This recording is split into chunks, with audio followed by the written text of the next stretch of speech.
2014년도 스마트폰의 배경화면 공유 서비스로 직원 7명으로 글로벌 5천만 다운로드를 만들어낸 오지큐 회사가 있습니다. 지금 이 오지큐 회사가 과거에 게티이미지 인수를 통해서 투자받았던 이 사례가 지금 문제가 되고 있는데요. 사실 여러분들 투자받을 때 연대 보증은 이제 없다. 다들 이렇게 알고 계십니다. 저도 이제 대부분 이 연대 보증이 없다라고 설명을 많이 드리고 있는데요. 실제로 거의 없습니다. 이 연대보증이라는 단어는 거의 사라졌는데요. 그런데 인제 최근 이 오지큐가 21 년도에 받았던 이 투자금 90억 원 때문에 창업자 개인이 무려 120억 원의 빚을 지게 된 사건이 이번에 공개가 됐는데, 이걸로 인해서 지금 스타트업에 종사하시는 많은 분들이 걱정이 굉장히 많으시죠. '내가 이미 투자받았던 이 투자 계획서에 나도 이러한 문제가 발생하는 거 아닌가.' 이런 이제 고민들이 있는데, 사실 계약서에 연대보증이라는 말은 한 글자도 없는데 대신 그 이해관계인이라는 이 세 글자가 인제 문제가 된 거죠. 그래서 저희도 이 투자 계약서에서 이 이해관계인이라는 부분에서 어떤 부분들을 확인을 해야 되는지를 한 번쯤은 다들 점검을 해 보실 필요가 분명히 있습니다. 이 사건을 이 시간 순으로 한번 보고자 하는데요. 이 오지큐가 지금 현재 21 년도에 게티이미지 코리아 인수를 전제로 90억 원의 조건부 투자를 받습니다. 그런데 인제 이 계약의 당사자가 셋으로 되죠. 일단은 첫 번째는 투자자가 있겠죠. 그리고 두 번째는 오지큐라는 회사, 법인 회사가 있고, 그리고 세 번째로는 이해관계인으로 들어간 창업자인 대표 개인이 이렇게 계약서에 들어가게 됩니다. 그런데 2022 년도 6월 달에 이 게티이미지 인수가 무산이 됩니다. 그러자 이 투자사는 23 년도 12월 달 회사가 아니라, 즉 오지큐 회사가 아니라 이 창업자 개인을 상대로 상환 소송을 냅니다. 그리고 이게 법원 1 심, 2 심을 거쳐서 26 년도 올해 4월 2 일에 대법원에서 이게 확정이 됐는데, 이게 무려 원금 90억 원에 연 12% 약정 이자를 더해서 약 120억 원, 즉 회사가 받았던 투자금이 이자까지 더해서 무려 120억 원을 창업자인 대표이사의 빚으로 확정을 해 버린 거죠. 이게 대표이사 주장에 따르면은 투자금은 90억, 이게 지금도 회사 계좌에 그대로 있대요. 그리고 회사는 대략 400억 원대의 현금성 자산을 갖고 있다고 합니다. 그런데 소송은 창업자인 개인에게 왔다라는 게 문제인 거죠. 그리고 지난 6월 달에는 대표이사가 공개한 법원 명령서 기준으로 97억 2천만 원을 청구하는 주식 특별 현금화 명령까지 송달이 됐다고 합니다. 즉 급여하고 부동산에 이어서 회사 지분, 그러니까 이거는 한마디로 경영권까지 넘어갈 수 있는 단계인 거죠.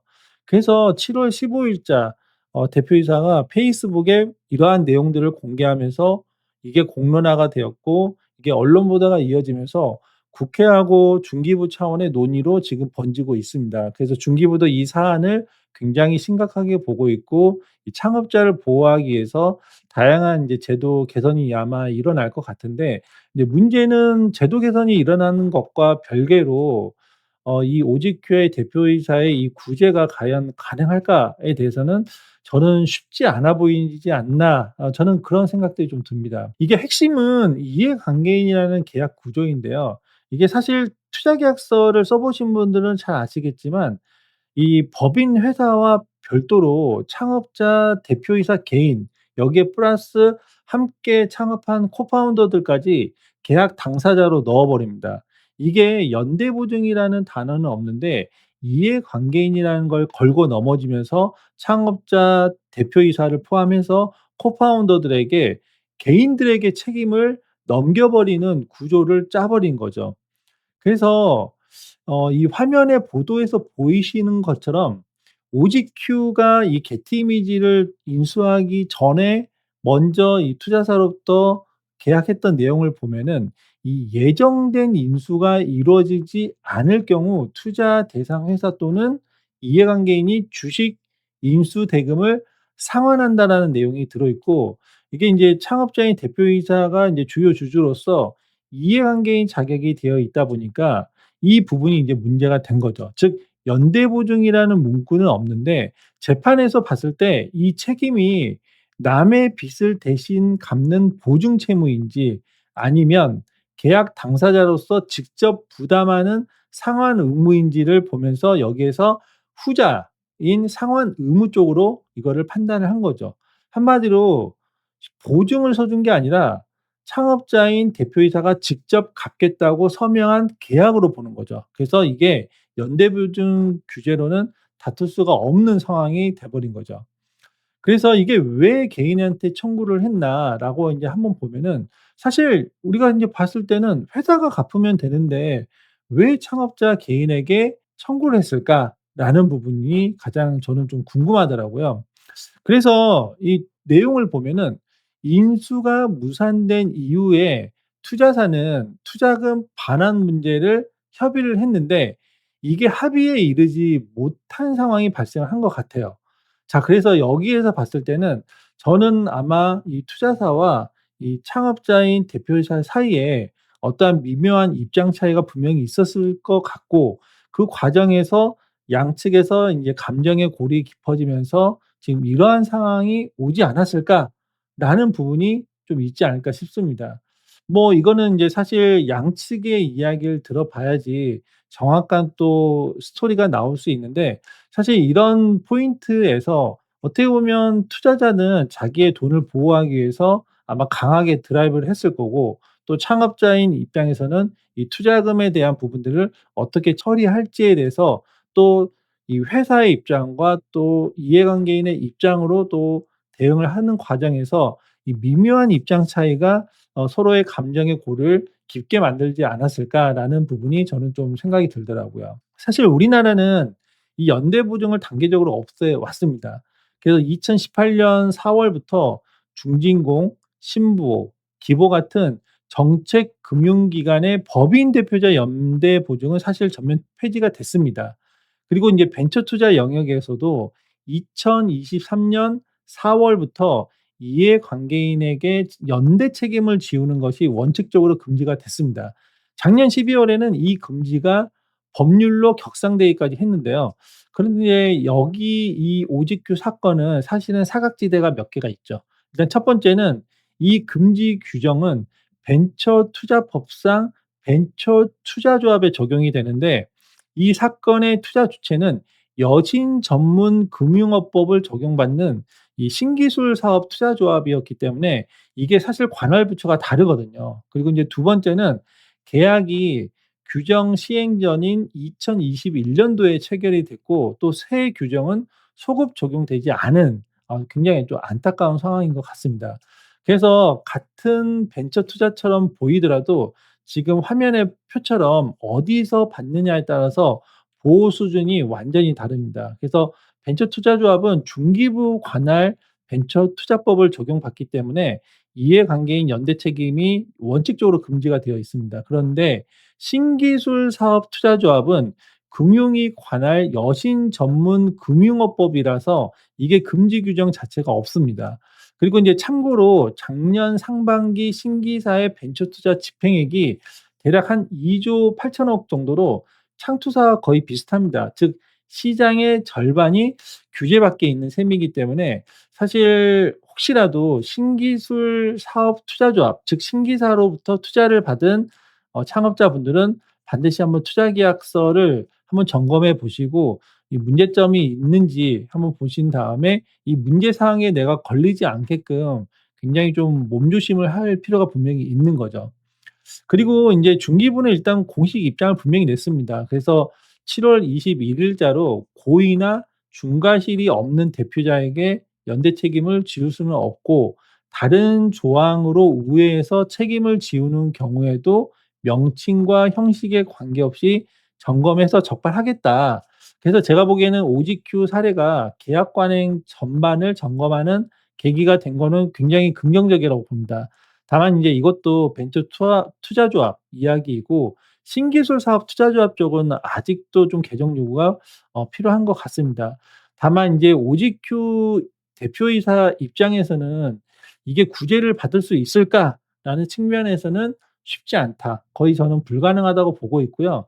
사실 이게 처음 있는 일도 아니에요. 불과 작년이었을까요? 그때 3D 인테리어 스타트업인 어반베이스의 창업자 사례도 거의 구제가 되지 않은 걸로 저는 알고 있습니다. 그래서 2017 년도에 5억 원 투자 받으면서 회사가 회생이나 파산 신청하면 대표 개인에게 원금과 연 15% 복리를 얹어서 주식을 되살라고 이 청구할 수 있는 이 풋옵션 조항에 이해관계인으로 서명을 해 버렸어요. 그래서 23 년도 말에 회사가 회상을 신청하자마자 실제로 인제 개인한테 소송이 들어왔고, 이게 26 년도 올해 4월 대법원에서 판결금이 12억 5천만 원, 지연이자 포함해서 대략 13억 원이 확정이 됐습니다. 그래서 대표이사가 언론 인터뷰에서 이게 실제로 발동하는 조항은 아니라고 자기는 그때 투자 계약 담당하는 그분한테 듣고 인제 서명을 했다라고 했는데, 사실 구두 설명은 법적 효력이 없기 때문에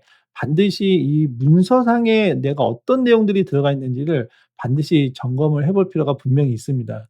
그래서 인제 우리는 그러면 뭘 해야 될까? 이미 투자 받으셨거나 이제 곧 받으실 분들은 반드시 이 투자 계약서 꺼내서 반드시 이 5가지 정도는 확인해 보셔야 됩니다. 일단 첫 번째는 이제 본인이 인제 이해관계인으로 들어가 있는지, 또 코파운더 분들도 반드시 내가 이해관계인으로 들어가 있는지, 그리고 이게 어떤 의무까지 연대되는지를 이게 조문별로 다 확인 한번 해 보실 필요가 분명히 있고요.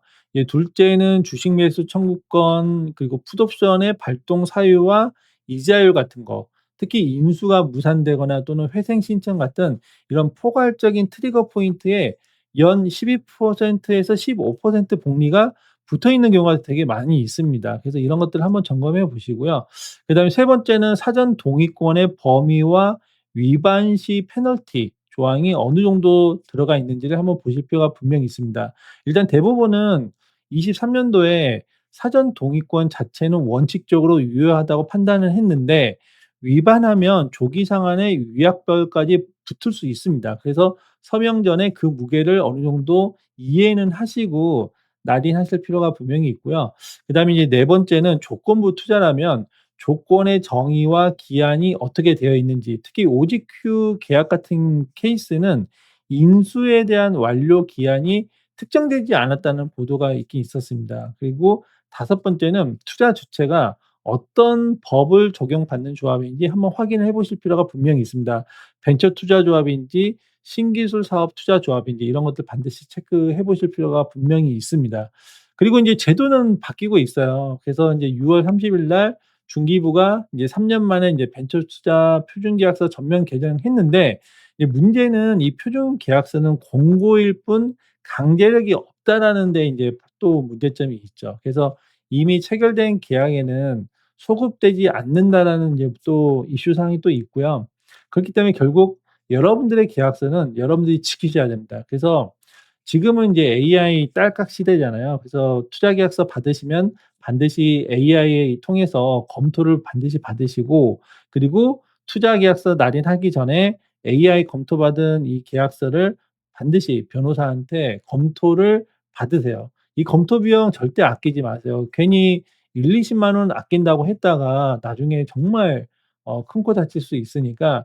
실제로 알투스 벤처스의 김한유 대표님도 이번 사건을 두고 변호사 비용 정말 아끼지 말고 투자자 평판도 반드시 확인하라고 조언을 했기 때문에 이런 부분을 여러분들이 귀담아 들으실 필요가 분명히 있습니다. 그래서 여러분들 반드시 계약서는 서명 전에만 고칠 수 있습니다. 그래서 연대 보증이라는 말이 없어도 이해관계인으로 계약 당사자가 되면 회사 채무가 내 빚이 될 수 있고, 금지 규정에는 조합 유형과 계약 시점이라는 사각지대가 있으니까요. 반드시 이런 것들 좀 체크해 보시고, 그리고 또 계약서 서명하시기 전에 변호사랑 꼭 검토해 보실 필요가 분명히 있습니다. 그래서 이 사건 지금도 진행 중이라서 저도 중기부하고 국회가 어디까지 이거를 또 우리 창업자들을 위해서 보호를 해줄 수 있는 정책으로 이끌어낼지가 좀 궁금하긴 합니다. 그래서 향후에 꼭 좋은 정책으로 나와서 저희 이 스타트업 생태계에서 하이 리스크 또 하이 리턴이잖아요. 이 하이 리스크에서